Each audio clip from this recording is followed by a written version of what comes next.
Forex trading promised freedom. Work from anywhere, be your own boss, and living the dream. But here's the reality of it. Most people don't get rich. They get scammed hard. And if you think losing money in the stock market sounds bad, wait until you hear about the guy who traded his house for fake Forex signals. Yeah, that happened.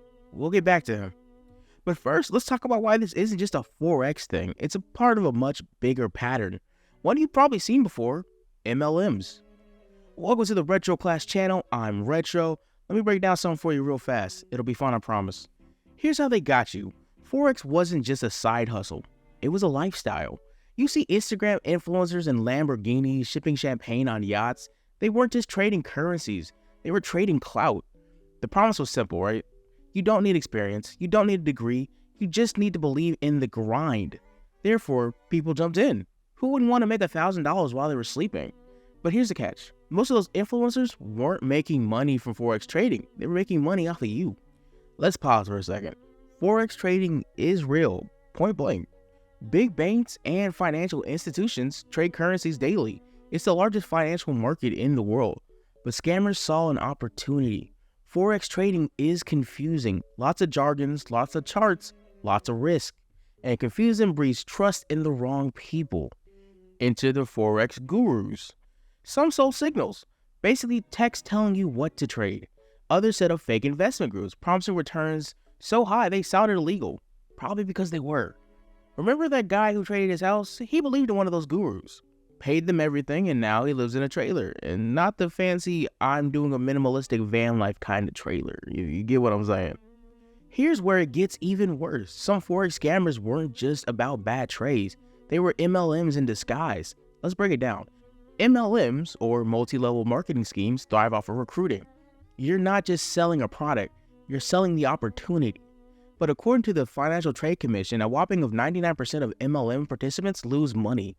And I'm not the smartest guy in the room or anything, but if 99% of people are losing money off of something, it's not great. Just, not the best.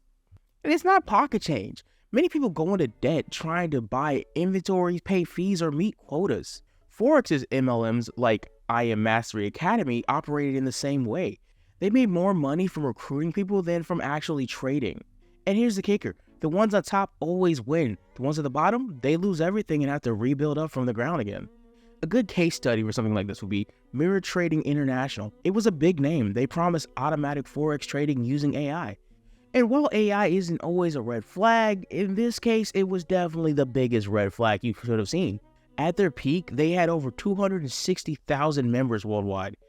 And they claimed to have $1 billion under management, which was great, except that they didn't. When the scheme collapsed, thousands of people lost their savings. Why? Because they trusted the wrong people. But I don't want to just dunk on the victims. It's not fair to them. There's a reason why these kind of scams work. Money is emotional, especially when you don't have enough of it. So when somebody says, here's an easy way to make money that'll change your life, 10 times out of 10, you're gonna listen. And it wasn't just desperation. It was also FOMO. Fear of missing out on the next big thing. Fear of being stuck to your 9-to-5 forever. Plus, these scammers were pros. They were using flashy marketing, motivational speeches, and the ultimate trap, fake testimonials. But then you think, could this really happen to me? Maybe not, but the scams keep evolving. Let's talk numbers. The average MLM participant loses around $1,200 a year. According to a study by the Consumer Awareness Institute, that's the average. Some lose tens of thousands of dollars. In Forex MLMs, it was worse. Participants don't just pay fees, they lose actual trades. One victim in the UK reported losing over £70,000 to a Forex MLM. And the damage isn't just financial. People report broken friendships, strained marriages, and even mental health struggles. Imagine losing your saving and then your support system. It's really rough out here for the victim. So how do you avoid getting scammed? It's a hard question. Obviously, as technology evolves and people's interactions evolve, scams will evolve. But some of the best ways to avoid it are looking out for these kind of signs. Promises of guaranteed returns, red flag. Pressure to recruit others, red flag. They want you to pay before seeing results. Big red flag. Instead of trusting random strangers online, get educated. Learn the risk of Forex trading. And if someone seems too good to be true, it probably is. And I know you heard that before, so take it to heart. Your parents have told you that for a reason. Sometimes you just gotta apply the knowledge later on. So to be fair, right, I'm not calling every side hustle a scam. Many are legit ways to earn extra income, but side hustles aren't magic. They take time, effort, and a lot of trial and error. So don't let someone sell you a dream without telling you the risk. And about that guy who lost his house, he's rebuilding his life now. It's not magically fixed, and now he's got a white picket fence and all that other amazing generic homeowner stuff, but he is slowly turning it around. He told his story to warn others so they would learn from him, not to be like him. And to be fair, once again, Forex trading isn't inherently bad. It's just a tool. But like any tool, it depends on how you use it. Scammers exploit the dreams of financial freedom, but that dream doesn't have to die. If you take one thing away from this video, let it be this. Don't trade your house for a signal. Trade your skepticism for knowledge.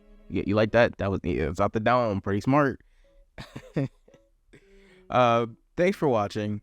Like and subscribe and all the other fun stuff. If you got to the end of this video, I really appreciate it. I'm trying to hit a sub goal for the end of the year. Hopefully 150 to 200. Hopefully that's not too crazy to ask for. But if you got this far, thank you once again. As I like to do at the end of all these videos, break down my thought process, how we got here, and all the other fun stuff that come in between. So I was talking about scams with my friend. A lot of these conversations stem from me just talking about stuff with my friends. And we were trying to remember that one scam that was super popular in the late 2010s. And it took us so long to remember Forex. I'm like, oh yeah, man, everybody was trying to get on Forex. And I always knew it was kind of a scam because growing up, I knew a man who was actually a stockbroker. So I'm like, he went to college for this. How are you guys honestly understanding something that took him multiple years to learn in like a 30-minute seminar? That's super weird. So I was always hesitant because of that. And luckily, I was proven to be right. So it felt good, just being like, hey, that doesn't make sense. Let me think about this rationally. And, it turns out, yeah, if you think about it long enough, how do you learn how to be a stockbroker in 30 minutes? That doesn't work. But, yeah, I just want to talk about that. So I hope you enjoyed the video. Hope this breakdown was fast enough for you. See you in the next one. Bye. Outro. I did it. I came up with one. It's crazy. I stopped putting it off when I finally did it. So, once again, thank you for watching this video. If you got to the end of it, have a wonderful day. Like and subscribe and all that fun stuff. Hit the bell maybe. Come back for the next fun video when I tell you the truth about something no one cares about until I want to talk about it. Then I might care about it a little bit more. Okay, bye. I'm rambling.